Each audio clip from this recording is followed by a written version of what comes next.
to rebuild our country, to renew its spirit, and to restore the allegiance of this government to its citizens. In short, we embarked on a mission to make America great again for all Americans. As I conclude my term as the 45th President of the United States, I stand before you truly proud of what we have achieved together. We did what we came here to do, and so much more. This week, we inaugurate a new administration and pray for its success in keeping America safe and prosperous. We extend our best wishes, and we also want them to have luck, a very important word. I'd like to begin by thanking just a few of the amazing people who made our remarkable journey possible. First, let me express my overwhelming gratitude for the love and support of our spectacular First Lady, Melania. Let me also share my deepest appreciation to my daughter Ivanka, my son-in-law Jared, and to Barron, Don, Eric, Tiffany, and Lara. You fill my world with light and with joy. I also want to thank Vice President Mike Pence, his wonderful wife Karen, and the entire Pence family. Thank you as well to my Chief of Staff, Mark Meadows, the dedicated members of the White House staff, and the cabinet, and all of the incredible people across our administration who poured out their heart and soul to fight for America. I also want to take a moment to thank a truly exceptional group of people, the United States Secret Service. My family and I will forever be in your debt. My profound gratitude as well to everyone in the White House military office, the teams of Marine One and Air Force One, every member of the armed forces, and state and local law enforcement all across our country. Most of all, I want to thank the American people.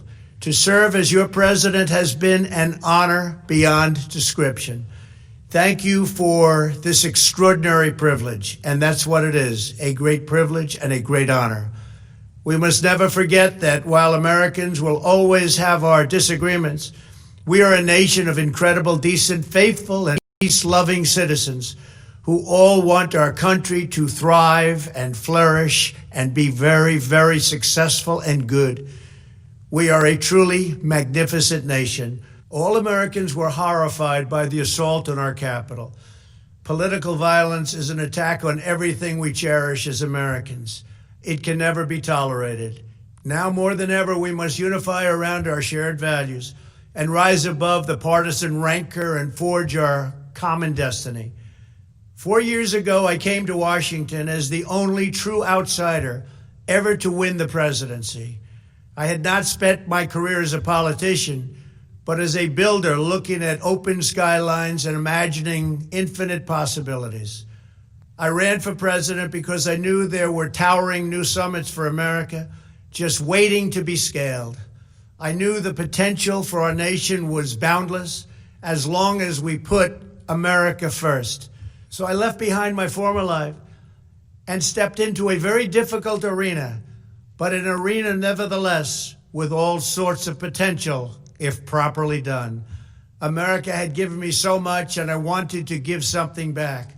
Together with millions of hardworking patriots across this land, we built the greatest political movement in the history of our country. We also built the greatest economy in the history of the world. It was about America first because we all wanted to make America great again. We restored the principle that a nation exists to serve its citizens. Our agenda was not about right or left. It wasn't about Republican or Democrat, but about the good of a nation, and that means the whole nation. With the support and prayers of the American people, we achieved more than anyone thought possible. Nobody thought we could even come close. We passed the largest package of tax cuts and reforms in American history. We slashed more job-killing regulations than any administration had ever done before. We fixed our broken trade deals, withdrew from the horrible Trans-Pacific Partnership and the impossible Paris Climate Accord, renegotiated the one-sided South Korea deal, and we replaced NAFTA with the groundbreaking USMCA. That's Mexico and Canada, a deal that's worked out very, very well. Also, and very importantly, we imposed historic and monumental tariffs on China, made a great new deal with China. But before the ink was even dry, we and the whole world got hit with the China virus. Our trade relationship was rapidly changing. Billions and billions of dollars were pouring into the U.S., but the virus forced us to go in a different direction. The whole world suffered, but America outperformed other countries economically because of our incredible economy and the economy that we built. Without the foundations and footings, it wouldn't have worked out this way. We wouldn't have some of the best numbers we've ever had. We also unlocked our energy resources and became the world's #1 producer of oil and natural gas by far. Powered by these policies, we built the greatest economy in the history of the world. We reignited America's job creation and achieved record low unemployment for African Americans, Hispanic Americans, Asian Americans, women, almost everyone. Income soared, wages boomed, the American dream was restored, and millions were lifted from poverty in just a few short years. It was a miracle. The stock market set one record after another, with 148 stock market highs during this short period of time, and boosted the retirements and pensions of hardworking citizens all across our nation. 401ks are at a level they've never been at before. We've never seen numbers like we've seen, and that's before the pandemic and after the pandemic. We rebuilt the American manufacturing base, opened up thousands of new factories, and brought back the beautiful phrase, made in the USA. To make life better for working families, we doubled the child tax credit and signed the largest ever expansion of funding for child care and development. We joined with the private sector to secure commitments to train more than 16 million American workers for the jobs of tomorrow. When our nation was hit with the terrible pandemic, we produced not one, but 2 vaccines with record-breaking speed, and more will quickly follow.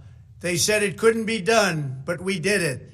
They called it a medical miracle, and that's what they're calling it right now, a medical miracle. Another administration would have taken 3, 4, 5, maybe even up to 10 years to develop a vaccine. We did it in 9 months. We grieve for every life, and we pledge in their memory to wipe out this horrible pandemic once and for all. When the virus took its brutal toll on the world's economy, we launched the fastest economic recovery our country has ever seen.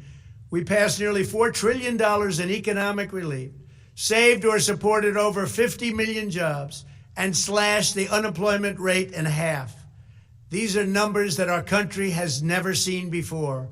We created choice and transparency in healthcare, stood up to Big Pharma in so many ways, but especially in our effort to get favored nations clauses added, which will give us the lowest prescription drug prices anywhere in the world. We passed VA choice, VA accountability, right to try, and landmark criminal justice reform. We confirmed 3 new justices of the United States Supreme Court. We appointed nearly 300 federal judges to interpret our Constitution as written. For years, the American people pleaded with Washington to finally secure the nation's borders. I am pleased to say we answered that plea and achieved the most secure border in U.S. history. We have given our brave border agents and heroic ICE officers the tools they need to do their jobs better than they have ever done before, and to enforce our laws and keep America safe. We proudly leave the next administration with the strongest and most robust border security measures ever put into place. This includes historic agreements with Mexico, Guatemala, Honduras, and El Salvador, along with more than 450 miles of powerful new wall. We restored American strength at home and American leadership abroad. The world respects us again. Please don't lose that respect. We reclaimed our sovereignty by standing up for America at the United Nations and withdrawing from the one-sided global deals that never served our interests. And NATO countries are now paying hundreds of billions of dollars more than when I arrived just a few years ago. It was very unfair. We were paying the cost for the world. Now the world is helping us. And perhaps most importantly of all, with nearly $3 trillion, we fully rebuilt the American military, all made in the USA. We launched the first new branch of the United States Armed Forces in 75 years, the Space Force. And last spring, I stood at Kennedy Space Center in Florida and watched as American astronauts returned to space on American rockets for the first time in many, many years. We revitalized our alliances and rallied the nations of the world to stand up to China like never before. We obliterated the ISIS caliphate and ended the wretched life of its founder and leader, al-Baghdadi. We stood up to the oppressive Iranian regime and killed the world's top terrorist, Iranian butcher Qasem Soleimani. We recognized Jerusalem as the capital of Israel and recognized Israeli sovereignty over the Golan Heights. As a result of our bold diplomacy and principled realism, we achieved a series of historic peace deals in the Middle East. Nobody believed it could happen. The Abraham Accords opened the doors to a future of peace and harmony, not violence and bloodshed. It is the dawn of a new Middle East, and we are bringing our soldiers home. I am especially proud to be the first president in decades who has started no new wars. Above all, we have reasserted the sacred idea that in America, the government answers to the people. Our guiding light, our North Star, our unwavering conviction has been that we are here to serve the noble, everyday citizens of America. Our allegiance is not to the special interests, corporations, or global entities. It's to our children, our citizens, and to our nation itself. As president, my top priority, my constant concern, has always been the best interests of American workers and American families. I did not seek the easiest course. By far, it was actually the most difficult. I did not seek the path that would get the least criticism. I took on the tough battles, the hardest fights, the most difficult choices, because that's what you elected me to do. Your needs were my first and last unyielding focus. This, I hope, will be our greatest legacy. We restored self-government. We restored the idea that in America, no one is forgotten because everyone matters and everyone has a voice. We fought for the principle that every citizen is entitled to equal dignity, equal treatment, and equal rights because we are all made equal by God. Everyone is entitled to be treated with respect, to have their voice heard, and to have their government listen. You are loyal to your country, and my administration was always loyal to you. We worked to build a country in which every citizen could find a great job and support their wonderful families. We fought for the communities where every American could be safe and schools where every child could learn. We promoted a culture where our laws would be upheld, our heroes honored, our history preserved, and law-abiding citizens are never taken for granted. Americans should take tremendous satisfaction in all that we have achieved together. It's incredible. Now, as I leave the White House, I have been reflecting on the dangers that threaten the priceless inheritance we all share. As the world's most powerful nation, America faces constant threats and challenges from abroad. But the greatest danger we face is a loss of confidence in ourselves, a loss of confidence in our national greatness. A nation is only as strong as its spirit. We are only as dynamic as our pride. We are only as vibrant as the faith that beats in the hearts of our people. No nation can long thrive. that loses faith in its own values, history, and heroes. For these are the very sources of our unity and our vitality. What has always allowed America to prevail and triumph over the great challenges of the past has been an unyielding and unashamed conviction in the nobility of our country and its unique purpose in history. We must never lose this conviction. We must never forsake our belief in America. The key to national greatness lies in sustaining and instilling our shared national identity. That means focusing on what we have in common, the heritage that we all share. At the center of this heritage is also a robust belief in free expression, free speech, and open debate. Only if we forget who we are and how we got here could we ever allow political censorship and blacklisting to take place in America. It's not even thinkable. Shutting down free and open debate violates our core values and most enduring traditions. In America, we don't insist on absolute conformity or enforce rigid orthodoxies and punitive speech codes. We just don't do that. America is not a timid nation of tame souls who need to be sheltered and protected from those with whom we disagree. That's not who we are. It will never be who we are. For nearly 250 years, in the face of every challenge, Americans have always summoned our unmatched courage, confidence, and fierce independence. These are the miraculous traits that once led millions of everyday citizens to set out across a wild continent and carve out a new life in the Great West. It was the same profound love of our God-given freedom that willed our soldiers into battle and our astronauts into space. As I think back on the past 4 years, one image rises in my mind above all others. Whenever I traveled all along the motorcade route, there were thousands and thousands of people. They came out with their families so that they could stand as we passed and proudly wave our great American flag. It never failed to deeply move me. I knew that they did not just come out to show their support of me. They came out to show me their support and love for our country. This is a republic of proud citizens who are united by our common conviction that America is the greatest nation in all of history. We are and must always be a land of hope, of light, and of glory to all the world. This is the precious inheritance that we must safeguard at every single turn. For the past 4 years, I have worked to do just that.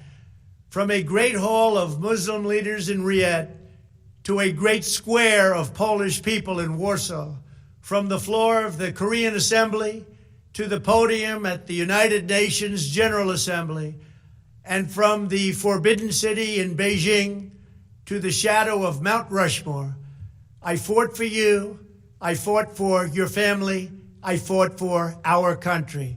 Above all, I fought for America and all it stands for, and that is safe, strong, proud, and free.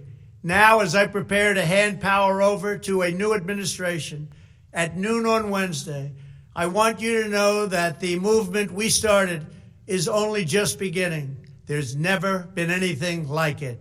The belief that a nation must serve its citizens will not dwindle, but instead only grow stronger by the day. As long as the American people hold in their hearts deep and devoted love of country, then there is nothing that this nation cannot achieve.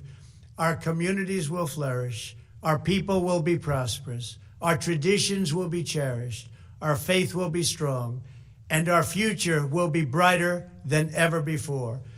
I go from this majestic place with a loyal and joyful heart, an optimistic spirit, and a supreme confidence that for our country and for our children, the best is yet to come. Thank you and farewell. God bless you. God bless the United States of America.